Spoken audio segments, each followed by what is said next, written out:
If I wanted to lose 100 pounds in 2024, this is exactly what I'd do. In this video, I'm gonna provide you with a complete plan for how to accomplish this goal. And it's gonna be in a methodical, healthy, and science-backed way. So that means no starving yourself, no juice cleanses, no crazy challenges involved, I promise. But first, let's talk about this goal of losing 100 pounds and whether it's a realistic goal for you. Let's get started. I share with my coaching clients that having the goal of losing 1 to 2 pounds a week is a good, safe goal for someone trying to lose 100 pounds or more. That means some weeks you might lose 6 pounds, but some weeks you might lose half a pound, and that's okay because the longer term goal will still be met over the course of a year. So if we take that average of 2 pounds per week and we multiply it by 52 weeks in a year, we get 104. So following this, we'd be right on track to lose 100 pounds in a year in a sustainable, healthy way. Now, when you have a significant amount of weight to lose, like 100 pounds, it can feel like an impossible task. How do you even go about losing 100 pounds? And if you did somehow lose it, how would you not just gain it all right back? It's easy to just want to have it all gone as quickly as possible. I know, I've been there, especially once you really start to focus on it.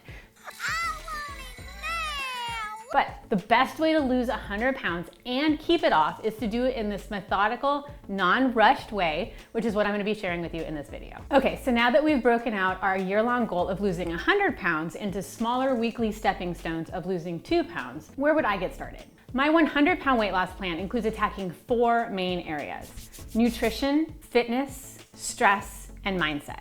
And I'll dive into each one of these so that you have a solid plan. Plus, at the end of this video, I'm also gonna leave you with a big tip of the 10 tools that I'd spend my money on to reach this goal if I were super serious about losing weight. So let's dive into nutrition. I begin with nutrition. Assuming I'm starting at the beginning and I finally decided it's time, I need to lose 100 pounds this year, this nutrition-focused plan is gonna be, in a nutshell, to clean up my diet. That means removing processed foods and focusing on complex carbs, healthy fats, and eating more lean protein. If I didn't know what those were or how to find them or where to even get started, I'd look for a book or a program from someone that I trust would teach me, just like I do in my 30-day healthy program. Now, once I was eating clean and I had removed the majority of processed foods from my diet, hopefully within a month or so, I wouldn't stop there. I'd then start to focus on understanding my total macronutrient breakdown of the food that I was eating so that I could understand every gram I was putting into my body, the ratios I was eating, and what ratios I should be targeting in order to reach my goals. To do that, I'd need to calculate my macros and to start tracking the food that I was eating using a food tracking app like MyFitnessPal. Now, I could pay to get my macros calculated, or I could calculate them myself for free by referring to this video on how to calculate macros, which I will also link for you in the description below. And this is important because tracking these macros is really gonna help me dial in my portion size and my total caloric intake so that I can fully understand my nutrition. I'd also cut out any sodas or sugary drinks that I might be drinking and instead start increasing my water intake. In fact, I'd use a water bottle to track my daily water intake to make sure I was on track with my goal. I need to figure out how much water I should be drinking each day by taking my current weight and then dividing it by 2. Then using that number in ounces as a goal. So if I were 250 pounds, I would divide that number by 2, giving me 125, and that would mean my total target daily water would be 125 ounces. I'd also start to assess my caffeine intake and see how much caffeine I was having on a daily basis. If I was having just 1, maybe 2 cups of coffee each day, that would be fine for now. But if I was having more than that, like adding in pre-workouts and energy drinks and black teas and extra coffees and all that, I'd start to remove them to limit my caffeine. And we'll talk about why later when we discuss total stress. Now, doing all this macro counting and focusing on my nutrition, I'd realize pretty quickly at this point how much better I felt. I'd have better energy levels, I'd have clearer thinking, less inflammation. So if I did eat out or had processed foods, I'd realize how much worse restaurant food makes me feel. I don't feel so good. So I'd start to recognize the value of cooking my own food at home because that way I could control the ingredients, I'd feel better, and I'd also have control over the portion size. And because I don't want to spend all of my time in the kitchen, I'd start meal prepping. That way I could get all of my cooking done on one day. If I had absolutely no idea what to cook or how to make it taste good, I have no idea. No idea? I'd look for a meal prep cookbook or a meal plan program focused on clean eating that actually tastes good, like 30-day Healthy or the Cleanish movement. I could also just find specific meals that sounded good to me that I knew were healthy and then make them in bulk each week. And if I really, really hated cooking, I'd look for a meal delivery service that would deliver clean eating, pre-portioned meals to my door, like a Factor 75 or Trifecta. Though I haven't personally tried either of these and they would come at an extra expense, but depending on my time and efficacy to cook and actually want to eat it, it might be totally worth it or at least help out as I was getting started. I'd also test out intermittent fasting to see if it was a good fit for me, especially since snacking is something I really struggle with. Snacks! And I have a video guide on getting started with IF for women right here, and I'll link it below if you're interested too. And just FYI, fasting is a great tool for reducing overall body fat percentage and improving insulin sensitivity, which is vital for weight loss. So I'd start fasting right after dinner until the next day, pushing off my breakfast just a little bit further each day until I was able to hit 16 hours of fasted time. This might take me a little bit of time to get used to, so I'd allow myself about a month to fully integrate it into a good spot where I knew where I would start my fast and when I would end it. So that covers what I would do for nutrition to lose 100 pounds in 2024, but it doesn't stop there. Next, let's talk about what I do for fitness. If I wasn't already, I would definitely want to start adding in regular exercise into my routine, but not just any exercise and not all the time. Not all exercise types are equal when considering fat loss to lose weight, especially if you're looking to lose 100 pounds. Here's what I do. I'd make a plan that incorporates strength training, walking, and cardio. For strength training, it could be in a gym or at home, as long as I had enough options for weights. And when I say options, I mean that I have a range of lighter to heavier weights for when I progress with my strength. I'd run what's called a 3-day split, taking one day to focus on press exercises, which includes chest, triceps, and shoulder muscle groups, one day for pull exercises, which includes back and bicep muscles, and one day for legs, which are a big enough muscle group to get their own very special day in the split, and that includes primarily the quads, glutes, and hamstrings. My preference is to hit these muscle groups separately on their own day, 3 days in a row, followed by a rest day, and then repeat. I'd focus on the same exercises and the same routine as closely as possible, focusing on form and increasing my strength for at least 12 to 15 weeks. And then I'd consider changing up the workouts at that point. The main goal of these strength training workouts would be to focus on progressive overload, which means I would continually push myself with every set, whether it's on total reps, total weight, and/or total volume. So if I hit 12 reps with good form on an exercise, I'd increase the weight the next time, constantly teaching my body to build more muscle fiber to create more lean muscle, thus improving my overall body composition. And with every set, I'd go to failure to accomplish this, making sure that I have good form so that I don't get injured. So this extra muscle is gonna be super helpful to help me continue to lose weight, even when I'm not exercising, because muscle burns more calories just by being there. These workouts are gonna take me about 45 to 60 minutes for high, concentrated, focused exertion. I'd also incorporate daily movement in the form of steps to improve my overall non-exercise thermogenesis, also known as NEAT. I discuss walking and its many, many benefits in this video, and I definitely recommend you check it out in order to understand and learn more about why walking is awesome, because it is. I'd focus on hitting a minimum of 8,000 steps each day. Depending on how much I'm currently walking, it might take some time to get to this number of steps, but I just work up to it over the course of about a month. To track my steps, I'd get a pedometer, and depending on my budget, I could go anywhere as cheap as a $20 pedometer, all the way up to a Fitbit, Apple Watch, or a Garmin fitness watch. And if I didn't want to spend any money on a watch, I might have a phone that could have a free app, or I could just track my walking using routes on Google Maps, and then I could break down the total miles by about 2,000 steps for every mile. Or I might know that roughly it takes me about 10 minutes to walk 100 steps at a moderate pace, so I could just do the math from there. The most important thing here though is that I stay consistent and that I get these steps every day to the best of my ability. Depending on how much I walk in my daily lifestyle, 8,000 steps might be harder or easier, but at most it will take me about an hour or two over the course of the day. If my overall stress from lifestyle, work, and relationships wasn't too high, I'd also want to add in some high intensity interval training, also known as HIIT, 2 times a week. These workouts will only take about 10 to 20 minutes on those days, but they're going to be high intensity, hence the name. Now the idea behind these intervals is that I want to be burning fat and improving my overall cardiovascular health. And that's actually going to make my strength training and walking easier, since those also require respiration and recovery because I'm exerting myself. For these HIIT exercises, I choose an exercise that gets my heart rate up, like cycling, rowing, box jumping, burpees, sprinting, jumping jacks, whatever you have, and I'd aim to go all out for 10 seconds, followed by resting for 60 seconds. And I'd repeat that 10 times. The more I do it, the better I get. And it might take me actually a little bit more than 60 seconds to rest, but I wanna really make sure that I'm going all out. Now we'll talk about this later when we discuss stress. Stress. But if my life was really stressful, like I had a stressful job, or if I said my stress was an 8 or a 9 out of 10, I'd remove the HIIT and just focus on strength training and steps.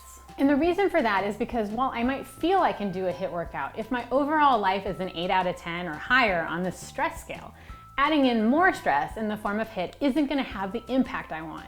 In fact, it might even make my body not respond well to the other positive changes I'm making. And that'll all make sense soon. But overall, the way that I view the priorities in fitness for the goals of losing 100 pounds in 2024 is the following. Number 1, strength training. Number 2, walking. And then number 3, HIITs. Okay, so let's discuss stress, because no matter how much we try or wish, stress is something we can't fully get rid of.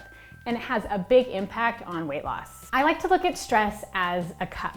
And you can only add so much stress into that cup before it starts to spill over. Now, stress comes in many forms. It can come as a deadline at work, a legal battle, horrible in-laws or neighbors, relationship issues with your kids, your parents or your spouse, or even eating inflammatory foods. These are all negative types of stress, and ideally we'd remove that entire amount of stress from our life if we could. But there are also positive sources of stress, like eating at a caloric deficit, assuming it's not a crazy low deficit, because that actually would be negative. Or strength training or exercise. These are gonna be stressors that we put onto our body hoping for a positive outcome, like weight loss. But if our stress cup is too full already with our lifestyle stress, it doesn't matter if we do all this good positive forms of stress, it's not gonna have the impact we're looking for. That cup needs to have room for it to work. If I were wondering about my stress levels right now and how full my cup may be, some signs my cup might be overflowing with stress would be this. High blood sugar, which I could get tested by a doctor, or I could purchase a blood glucose monitor myself to stay on top of it. Poor digestion, and that means not having a bowel movement daily or having extra bloating or gas.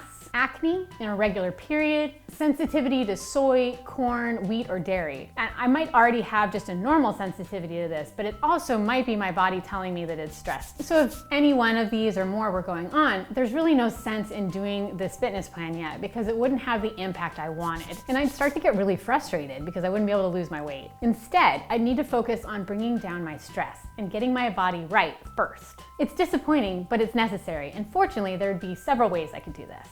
Ma'am, I need you to calm down. I could change from focusing on progressive overload in my strength training workouts and instead doing a full body workouts with higher reps and lots of rest in between the sets. This would help me have less overall stress on my nervous system. I could reduce my caffeine intake. I could cut out inflammatory foods and refined carbs if I hadn't already. I could prioritize walking, especially walking outside in the sun to get some vitamin D. I could add in yoga, Pilates, massages, or meditation. I could start taking some supplements that encourage a parasympathetic state, which means a non-stress state, like ashwagandha or Cort-Ease, and I can improve my sleep habits. I could also seek the help of a nutrition coach or speak with my doctor to get further testing to narrow down what's going on with my hormones. But that's a topic for a whole other video. It's also important to note here that caffeine is a stimulant and it adds to your stress cup. So it's important to not go overboard, especially if you're already showing signs of high stress. It all fills the cup. The bottom line is your body is smart and it tells you what you need to know in order to get better. You just need to know where to look. So in summary, stress is important and we don't want our cup to be overflowing. That makes sense. So assuming I'm in a good spot with stress, it's still important to focus on rest and recovery. So I'd still focus on getting enough sleep each night, which for me is a good 7 to 8 hours a night. I'd want to make sure I have a solid nighttime routine, keeping my bedroom cold and dark to promote good sleep. I'd reduce my overall caffeine intake, especially after 3 p.m. And I'd make sure to watch this video on how to improve my sleep. Okay, so I have my nutrition, fitness, and stress on point. Now is a good time to focus on mindset. But what do I mean by mindset? As a weight loss coach, I feel like this is the part no one anticipates when they set out to lose weight, especially a large amount of weight like 100 pounds. But in my experience, it's the key element for success, like I discussed in my video on 4 tips from a weight loss coach, which I'll also link below. Do I mean you just have to want it enough? Wanting it has its ups and downs over time. Wants can let you down, and they're misleading, and they change. This is why it's crucial to think about your motivation for getting healthy and losing the weight. Like in my 30-day healthy program, we have a step that defines our motivation and it creates a mantra. For me, my motivation was to feel confident in my skin and to stop hiding and to become a powerful force. My mantra I can say to myself when things get hard is, I got this. Because I got this is something a powerful woman says to herself because she can accomplish anything. I spent too many years sitting in the shadows, hiding, not thinking I was worthy or strong. And now all I have to do is think to myself, I got this, and it's pretty much already done. So let's go back to my journey to lose 100 pounds in 2024. I'd remind myself over and over and over why I want to be healthy. Anytime I start to doubt myself because it's gonna happen for whatever reason, I'll remind myself and I'll remember my mantra and I'll know that I can get through this. Now, mindset is also about remembering that this weight loss journey is just that, a journey. I'm gonna need to trust the process, to know that I'm following this plan and it's gonna work as long as I stay consistent. So that means when I hit a little bump along the way, I'm gonna ask myself these questions. Am I hitting my fitness plan? Am I dialed in on my nutrition? Am I maintaining my stress levels? Am I remembering my mantra and staying consistent? Even if the scale doesn't budge for a little bit, I need to focus on the journey and have faith in the process. Well, in my own weight loss journey of going from 210 pounds to 135 pounds, there have been a few extremely helpful tools I've bought along the way. And I wanted to share them with you here, and I'll leave my recommendations in the descriptions for you later too. A weight scale. A weight scale is important to monitor your weight on a daily basis. Then you can assess trends week over week. Remember, we want that average weight loss to be an average of 2 pounds per week, not per day. Mine has the ability to link to my phone, which takes an extra step away and makes it super easy every morning to just check my weight and then it tracks it automatically. A food scale is a great tool for understanding portion size, and it's also going to be helpful for tracking your food. I use mine all the time to weigh my food, and it's been extremely helpful when I had no idea about serving sizes. I even take this one with me on my vacations. It's that helpful. A gym membership or a good set of weights is going to be really helpful. You'll need access to weights ranging in resistance. Ladies, you're going to need more than pink 5-pound dumbbells. You're going to start lifting heavy. Slowly but surely, you just can't achieve progressive overload with such light weights. Getting a personal coach who you trust, who will keep you accountable and on track. Someone who will make changes when things stall, who will get blood work when it's needed, and who will root you on every day. I've lost weight without a coach and with a coach, and I can tell you having a coach made me feel much more confident that I was going to succeed because she or he, at different times, was in my corner every week helping me with feedback, support, and recommendations. A good water bottle is worth its weight in gold. I find it's so much easier to drink my water when I like my water bottle. I recommend having one that can hold a minimum of 20 ounces, because you're gonna be drinking a lot of water over the next year, and this is gonna be by your side a lot. I love these Cleanish water bottles because they measure water and remind me to be better than yesterday, plus the little clip makes it really easy to carry. Getting a food diary app. I prefer MyFitnessPal, but there are many options out there. Basically, find an app you can easily track your food, and then you can get high-level insights and tracking on your macros. If you're unfamiliar with MyFitnessPal, I have a video walkthrough that I can link to below on how to enter your macros. I use MyFitnessPal Pro, which I find is definitely worth it, and I hate paying for apps. Workout tracker app. I highly recommend getting an app that tracks your workouts too. We want to be as consistent as possible, and having your workouts in an app that has the weights for you that you did last time is so helpful. Many of them can actually also calculate your PRs, and they'll run a rest timer for you too, and it's just like a little buddy in the gym that reminds you of everything. I use the Strong app, but there are many apps to choose from. Pedometer. Like I shared earlier, having a way to track your daily steps helps a lot, since it's a daily task you're gonna be doing. I also shared ways that you can get around having a pedometer, but they can also be super cheap. My daughter uses this $20 one, and it works great for a pedometer and a watch. A blood glucose monitor. Monitoring your blood sugar levels is a big help in understanding your body's sensitivity to insulin. We want your fasted readings to be under 100, and having the ability to easily track your fasted blood sugar levels is gonna help you considerably. I personally track my levels weekly, and I ask the same of many of my clients. Treadmill. Having a treadmill in the house has been a lifesaver for when I need to get steps and I can't get outside. Before, I used to walk circles in the house, literally. You know, sometimes the weather is just too gross, or it's too cold, or sometimes I have deadlines and I have to get my steps while I'm at my computer. And having a treadmill is super helpful because it's taken away the excuse of the weather, which is great. You could get a big treadmill for your garage or your bedroom, or you can get an under-desk treadmill like this one, which was under $300. So now that you've heard my full plan for what I do to lose 100 pounds in 2024, I'm betting you're wondering how the heck you could implement all of these changes while also having a life, work, and a family. So you also need to watch this video next to see how I do all of this in a day, what I eat, when I work out, and how I incorporate my work and my family into this healthy lifestyle. So check this out, and I will see you in the next video.